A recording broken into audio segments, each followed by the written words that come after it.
तुमने जिंदगी में नहीं करी।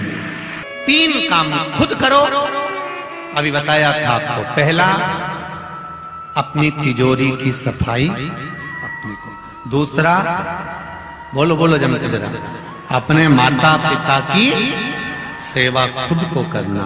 और तीसरा, अपनी पूजन की थाली, बहू से नहीं कहना आज मेरा पशुपति व्रत है पूजन की थाली लगा दे, नहीं नहीं नहीं, खुद लगाई। पशुपति व्रत में मीठे का भोग लगता है, खुद बनाओ, खुद स्वयं तैयार। घर से 3 हिस्से करके मत ले जाओ। मंदिर में जाकर नीचे आपने कागज रखा या दोना रखा या पात्र रखा, 3 हिस्से करो। 6 दिए लेकर जाते हो तो 6 दिए जमीन पर रखो, पहले 5 प्रज्वलित करो, एक वापिस थाली में रखकर लेकर आओ। प्रसाद भी बाद में 1 हिस्सा लेकर आओ, पर खुद निर्माण करो, खुद करो स्वयं। उसका फल क्या होगा ये आपको मालूम पड़ेगा। देवराज नाम का ब्राह्मण जिनकी माता रोज शिव मंदिर में जाती है, 1 लोटा जल चढ़ाती है, शंकर भगवान का भजन करती है, कीर्तन करती है।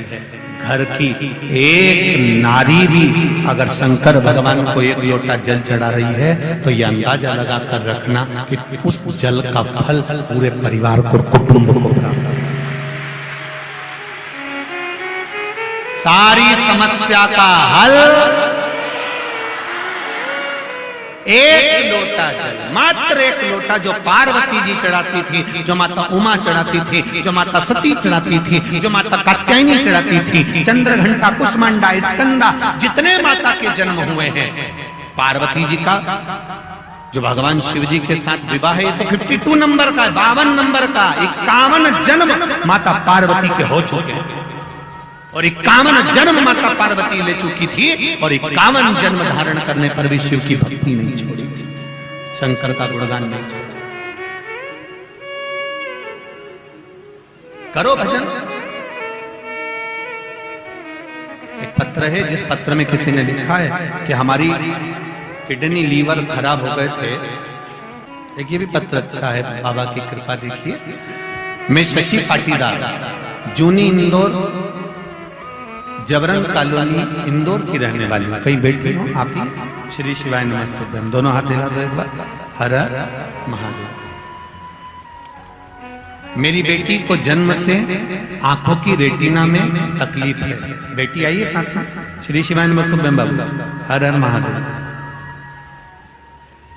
मेरी बेटी को आंखों की रेटिना में तकलीफ है। जुलाई 2022 में, जुलाई के महीने में इसकी आंखों में तकलीफ ज्यादा बढ़ने लगी, तो हमने इंदौर के शंकरा आई सेंटर में उसकी जांच कराई। डॉक्टर ने कहा कि इसकी दोनों आंखों में इंजेक्शन लगेंगे 2 साल तक। तभी डॉक्टर ने इंजेक्शन लगाने की तारीख 24 सितंबर 2022 दे दी। जुलाई में दिखाया है और सितंबर की तारीख दी। मैंने यह बात मेरे परिजन को बताई तो मेरी बहन ने कहा, मुझे जो सामने भाभी रहती हैं उनके पास सीहोर का रुद्राक्ष है। मैंने वहां भाभी से रुद्राक्ष मांगा और मेरी भाभी ने कहा, शिव जी के मंदिर पर 1 लोटा जल चढ़ाना, उस पानी को लेकर आना, रुद्राक्ष का जल भी इसको देना।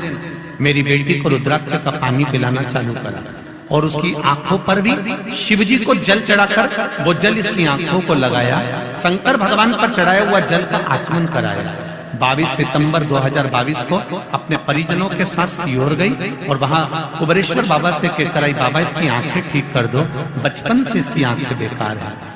कंकर शंकर को मानकर पूजा करी और बाबा से कहकर, बाबा मेरी बेटी की आंखें तुम ठीक कर दो, ऐसा कहकर आ गई। 24 सितंबर 2022 को इसे इंजेक्शन लगवाने के लिए डॉक्टर ने इंजेक्शन लगाने का जो कहा था तो इसको लेकर गई। डॉक्टर इसको वापिस इंजेक्शन लगाने के लिए ऑपरेशन रूम के अंदर लेकर गए जहां इसको इंजेक्शन लगना था। वापिस डॉक्टर ने इसकी जांच करी, तकरीबन 1 घंटा जांच करी गई और डॉक्टर ने जांच करने के बाद बताया कि गजब हो गया, इस लड़की की आंखें तो पूरी खराब थी, ये ठीक कैसे हो गई, ये समझ में नहीं आया। बाबू श्री शिवाय नमस्ते। अब ठीक हो आप? हर हर महादेव। बैठिए बाबू। श्री शिवाय नमस्ते। डॉक्टर ने मना कर दिया, एक भी इंजेक्शन की जरूरत नहीं है इस बच्ची को, आंख ठीक हो चुकी है। श्री शिवाय। ये